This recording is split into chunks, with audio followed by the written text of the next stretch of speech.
শুনতে পেলাম পুস্তা গিয়ে তোমার নাকি মেয়ের বিয়ে। গঙ্গারামকে পাত্র পেলে, জানতে চাও সে কেমন ছেলে? মন্দ নয় সে পাত্র ভালো, রং যদিও বেজায় কালো।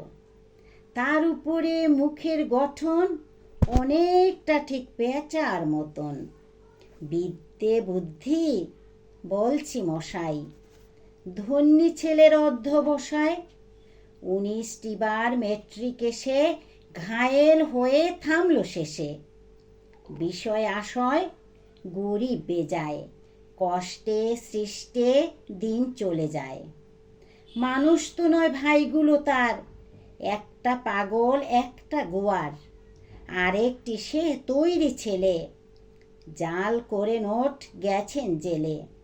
কনিষ্ঠটি তবলা বাজায়, যাত্রা দলে 5 টাকা পায়। গঙ্গারাম তো কেবল ভোগে পিলের জ্বর আর পাণ্ডু রোগে। কিন্তু তারা উচ্চ ঘর, কংসরাজের বংশধর। শ্যামলাহিড়ি বনগ্রামের, কি যেন হয় গঙ্গারামের। যা হোক এবার পাত্র পেলে, এমন কি আর মন্দ ছেলে।